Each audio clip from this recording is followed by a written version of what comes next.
Hey friends, welcome back to the channel. This is Altcoin Era. This is your boy Ahmed, and today we're going to go through the crypto markets.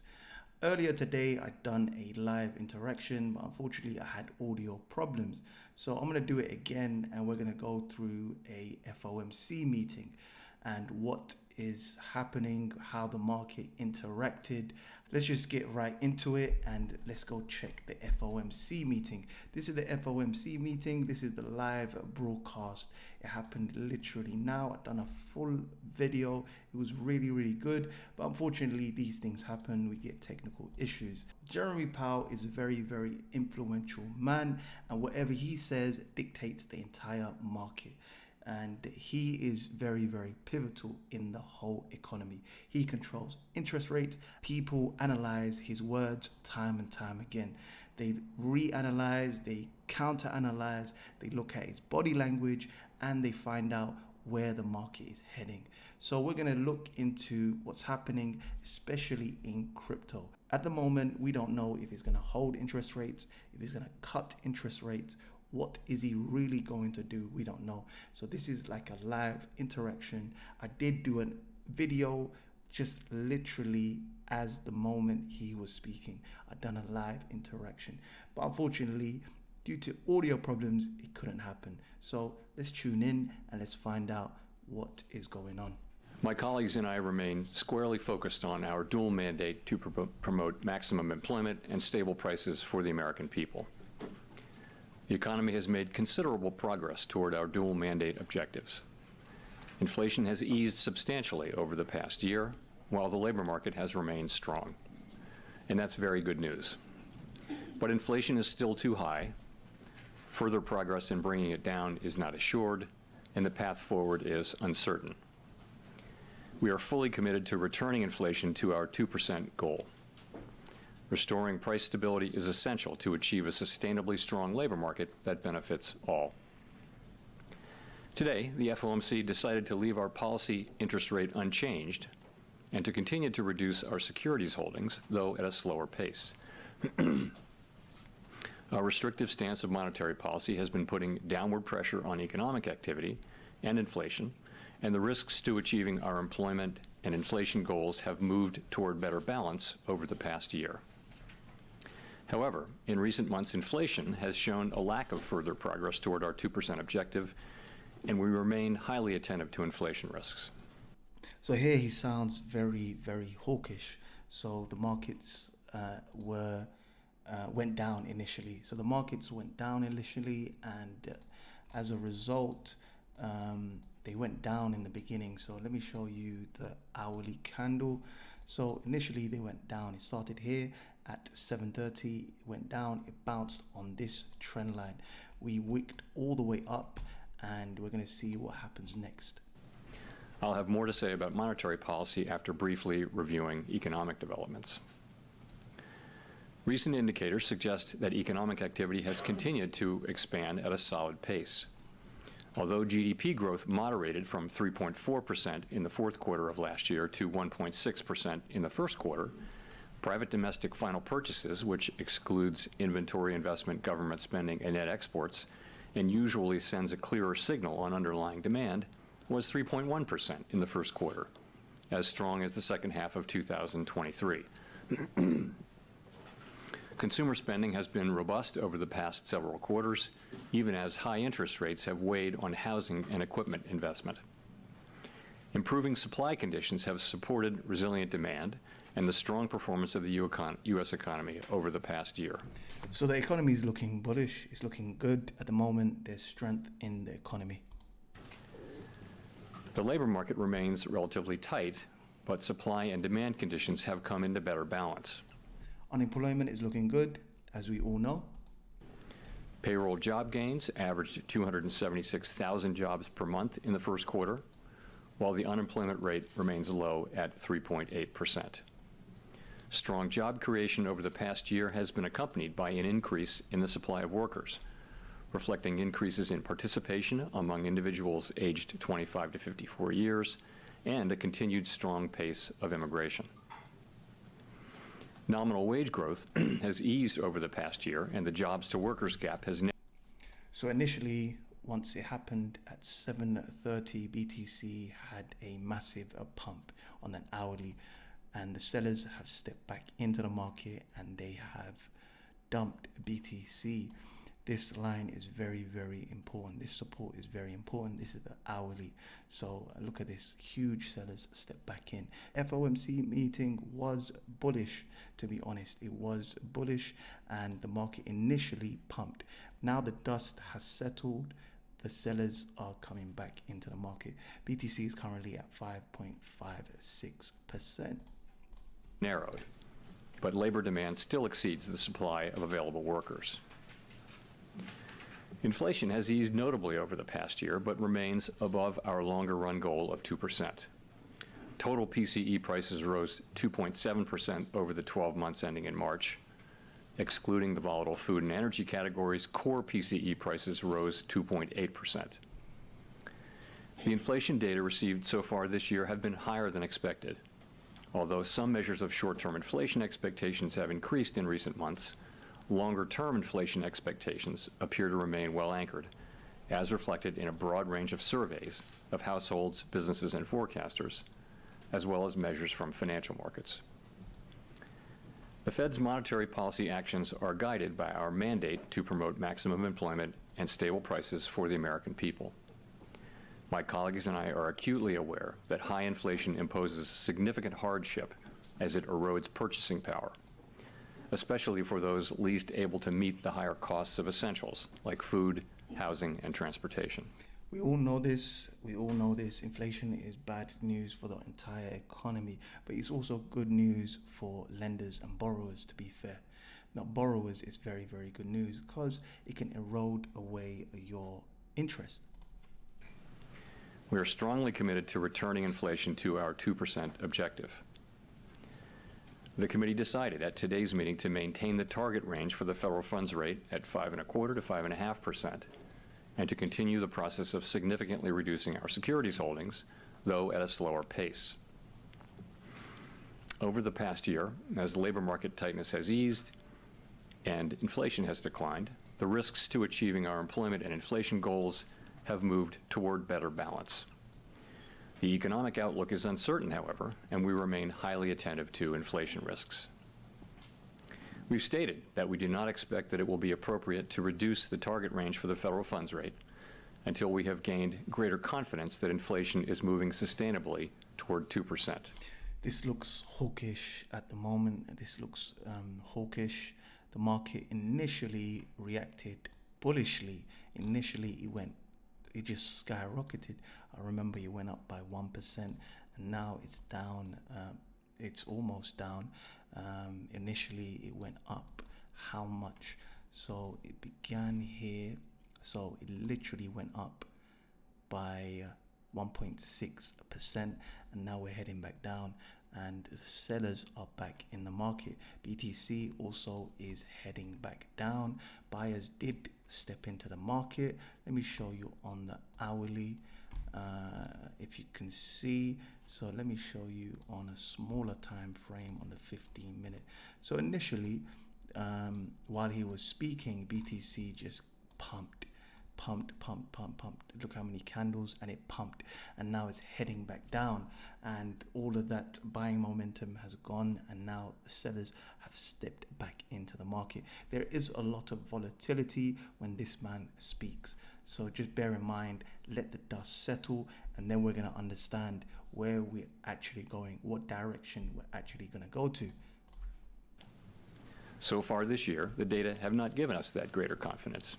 In particular, and as I noted earlier, readings on inflation have come in above expectations. It is likely that gaining such greater confidence will take longer than previously expected. We are prepared to maintain the current target range for the federal funds rate for as long as appropriate. We're also prepared to respond to an unexpected weakening in the labor market. We know that reducing policy restraint too soon or too much could result in a reversal of the progress we've seen on inflation.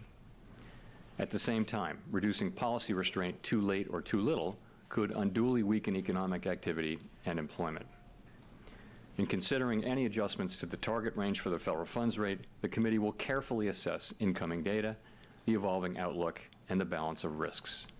Solana looks good. It looks good so far, because you got to remember, altcoins, they need interest rates to come down. They need this. So he has said some bullish news. He had said that basically if we see a crack in the economy, the minute we see it, we're going to cut interest rates. Policy is well positioned to deal with the risks and uncertainties that we face in pursuing both sides of our dual mandate. We will continue to make decisions meeting by meeting. Turning to our balance sheet, the committee decided at today's meeting to slow the pace of decline in our securities holdings, consistent with the plans we released previously. Specifically, the cap on Treasury redemptions will be lowered from the current $60 billion per month to $25 billion per month as of June 1. Consistent with the committee's intention to hold primarily Treasury securities in the longer run, we're leaving the cap on agency securities unchanged per month, and we will reinvest any proceeds in excess of this cap in Treasury securities. Okay, so check this. So right now, the RSI is here. This is Solana. So we've made a double bottom and we made a hidden bullish divergence. Double bottom here, and we've made a lower low on the price. So this is a hidden bearish divergence. This is very, very bullish. So alts are at oversold territory. So this is very, very bullish. And the ADA, same thing. We made a double bottom. Double bottoms are very, very bullish. It means a reversal is about to happen. It's a reversal pattern. And I can keep going down. I can keep going on and on. It's in a oversold territory. We're making a double bottom right here, and hopefully we're going to bounce. Hopefully, fingers crossed, we're going to see altcoins bounce and we're going to see a rally. BTC is still dumping at the moment, but altcoins are holding their own, and the dominance is also coming back down. And let me show you on the dominance. Yep, the dominance is crashing back down. It's at 53.88%. So it's coming back down into this distribution phase, and we're going to see what happens. And we're looking for interest rates to come down. Hopefully that is the plan this year. Hopefully we're going to see interest rates come down. Then altcoins are going to outperform. With principal payments on agency securities currently running at about $15 billion per month, total portfolio runoff will amount to roughly $40 billion per month. The decision to slow the pace of runoff does not mean that our balance sheet will ultimately shrink by less than it would otherwise, but rather allows us to approach its ultimate level more gradually. You see what he said? You see? You got to pay attention. In particular, slowing the pace of runoff will help ensure a smooth transition, reducing the possibility that money markets experience stress and thereby facilitating the ongoing decline in our securities holdings that are consistent with reaching the appropriate level of ample reserves. Did you see how he stuttered? I'm joking. But let's get back to it. We remain committed to bringing inflation back down to our 2% goal and to keeping longer-term inflation expectations well anchored. Restoring price stability is essential to set the stage for achieving maximum employment and stable prices over the longer run. To conclude, we understand that our actions affect communities, families, and businesses across the country. Everything we do is in service to our public mission. We at the Fed will do everything we can to achieve our maximum employment and price stability goals. Thank you. I look forward to your questions. That's it. It's like a 10-minute discussion, 10-minute meeting, and now the interviewers and analysts are going to ask Jerome Powell a few questions. Then the market reacts by this. They try to gauge and understand where his mind is at, what he's thinking, and from there they can make market moves. The market can figure out where we're heading to in the next quarter. Remember, these are quarterly meetings, so we only have a few of these FOMC meetings, and until then we don't hear from them again. So this is very, very important and pivotal that people get the questions that they really, really want to know or really want to get answered. So it's very, very important. Sometimes Powell, he will play the fence, and he might sometimes not even answer the question. Howard Schneider with Reuters. A question to follow up, if I could. Do you consider the current policy rate still, are you confident that it's sufficiently restrictive to get inflation back to 2%? So I do think the evidence shows, pretty clearly that policy is restrictive and is weighing on demand. And there are a few places I would point to for that. You can start with the labor market. So demand is still strong, the demand side of the labor market in particular, but it's cooled from its extremely high level of a couple of years ago. And you see that in job openings. You saw it, more evidence of that today in the JOLTS report, as you'll know. It's still higher than pre-pandemic, but it has been coming down both in the Indeed report and in the JOLTS report. That's demand cooling. The same is true of quits and hiring rates, which have essentially normalized. I also we look at surveys of workers and, surveys of workers and businesses and ask workers, are jobs plentiful, and ask businesses, are workers plentiful? Is it easy to find workers? And you've seen that the answers to those have come back down to pre-pandemic levels. So that's good news. Unemployment has come back down. This is great news. Ethereum has had buyers step back into the market. Initially, in the beginning of the day, when I woke up, we went down all the way 7%. And now buyers have stepped back into the market, which is very, very bullish.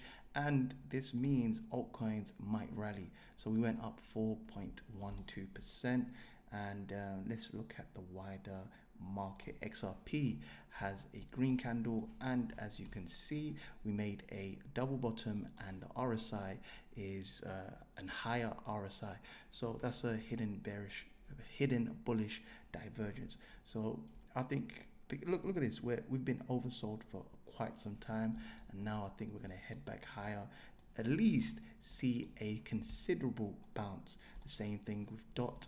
DOT looks very, very bullish at the moment. We made a double bottom, which is a sign of a reversal pattern, and we've made a higher high, hidden bullish divergence. Same thing with Matic, same kind of pattern. Stacks, nope, Stacks is still heading lower. Same thing with Phantom. Literally, this is a good time to buy, ladies and gentlemen. This is a very good time to buy. The dominance is coming down on BTC, and let's see where stocks are. Stocks is going back to this initial trend line, and you got to remember it's a very volatile moment. You got to let the dust settle, at least for the next day or so. You got to see and really analyze and pick apart this man's what he's saying. Basically, you have to pick apart his saying and understand where his head is at. So let's continue with the questions. Also see in interest-sensitive spending like housing and investment, you also see that higher interest rates are weighing on those activities. So I do think it's clear that that policy is restrictive.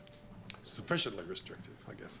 So I would say that we believe it is restrictive, and we believe over time it will be sufficiently restrictive. That will be a question that that the data will have to answer. So as a follow-up, if inflation Pardon me. continues running roughly sideways as it has been, the job market stays reasonably strong, unemployment low, and expectations are anchored and maintained, would you disrupt that for... Expectations are not anchored? Or anchored. Or anchored. Stable, roughly.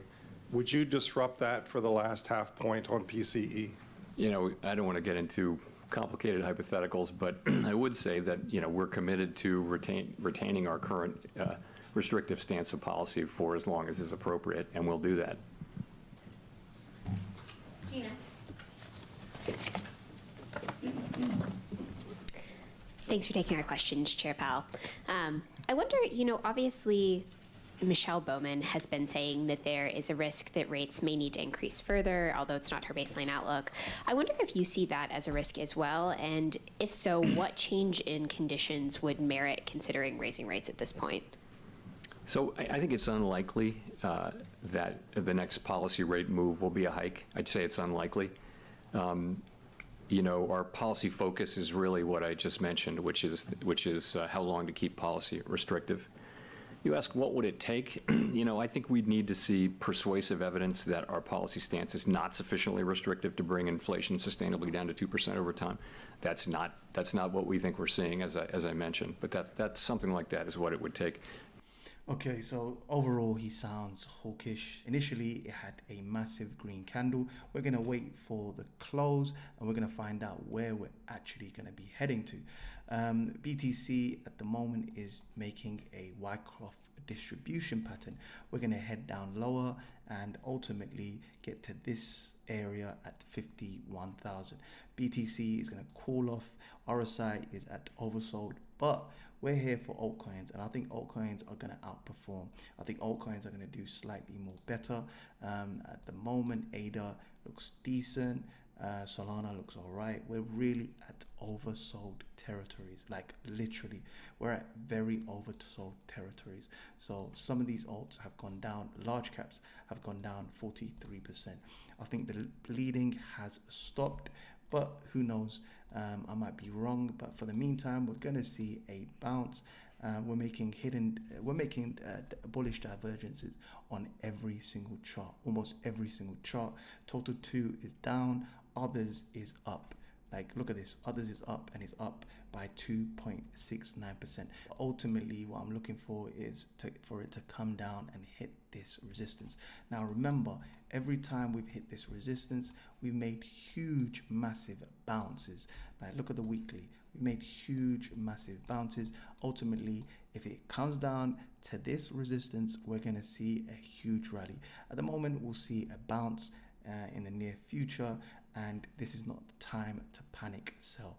This is not the time, ladies and gentlemen. They want you to sell your bags. The whales are going to make you scared and fearful, and they're going to try to make you sell your bags. Literally, that's what they want. They want you to buy high, sell low. That's their idea. They don't want you to buy low and sell high. They do not want you to do that. They want you to be their exit liquidity. That's what they just want you to do. And they want you to do this time and time again. Like I said, altcoins are doing fairly decent, and we are outperforming BTC. BTC is down 5%, ladies and gentlemen. It's down 5%, and we might head down lower. And the most confluence is this area at 42,000. I don't think we're getting there unless we see a recession. But for the meantime, we're going to have a slow bleed, and BTC should bounce any day now. And yeah, people are just scared. They're just scared, fearful, and these are the moments where I buy. I buy massive red candles. This is what I do. Like, literally, if the herd is going one way, I'm going to go the other way. If the herd is going right, I'm going left. If the majority is going left, I'm going right. If the majority is going up, I'm going down, and vice versa. My price targets for Ethereum on the downside is at 2,400, 2,300, around that area. 2,400 to 2,500, around that area has the most volume. I don't think we're going to see that, but hopefully we go back to support, reclaim this area, and we go up higher. Solana price targets currently at $130, and I think we're going to see a bounce. I think we're seeing a reversal any time now. I think we're going to see a reversal on here. What else? AVAX, same thing, double bottom, and we're going to see a reversal. This has the most confluence at this area at 35, 36. Hopefully we break past resistance and we hold. If we don't, we're heading lower. This is thin air. There's no volume here. The most volume is at $22.36. Chainlink price targets currently at $12.95. We made a double bottom. Hopefully we're going to see a reversal and a bullish divergence. So we've made a higher low on the RSI, which is bullish. It's been oversold for some while. We're going to see some price action at the moment. I'm positive that we're going to see some sort of price action. The probability is like 70%. We're going to see a bounce. Matic, likewise with Matic, we've made a double bottom and RSI has made a higher high. And I can keep going on and on so many different coins. BVM is at the moment heading back down. We've had a massive sell-off from here to here. I think we're going to head lower. I'm going to carry on DCAing. I think ultimately we can head to $1, maybe to 50 cents to 30 cents. If I'm able to buy it at the prices of where VCs are buying it, I'm going to load up the truck and I'm going to buy even more. I'm very, very bullish with BVM, and I think it could go up higher and further. A little trick that I want to show you is this. If I go to the monthly, we have a huge green wick. Normally when it goes to these kind of levels, there's some alpha there. So normally when we go to these kind of levels, pay attention, the price normally goes there. So $7 is my short-term target, and ultimately my long-term target, well, I won't reveal it yet, but it's much, much, much higher. Mint layer price targets currently at 31 cents, and it's up 1%. It's doing a very, very, very slow bleed, and we're heading all the way down. We're going to probably head to 27, and then ultimately where I believe it has the most confluence is between 19 cents and 14 cents, around this area. That has the most volume at that area. This area is just thin air. From this area to this area is just thin air. This has the most volume, and then ultimately the maximum volume. I don't think it's heading there, but this has the maximum volume. So that will be just full circle. If we end up heading all the way down to 4 cents, where it originally started from, that's going to be bad news. But we're going to continue buying. I don't think it's going there, ladies and gentlemen. I'm telling you, I don't think it's going there, but it might be a possibility. We need to see a bounce at this area between 19 and 15 cents. This is the area that we need to see a bounce. Anyway, guys, that's it for now. I'm very, very sorry I couldn't do a live reaction of the FOMC meeting. It was really, really fun. I enjoyed it, but there was audio problems, unfortunately. So the next quarter, I'm gonna try do it. It was something different. It was a change, something different, and I hope you enjoyed it. Make sure you like, subscribe, hit the bell notification button, and wherever you are, good morning, good evening, good night. Peace.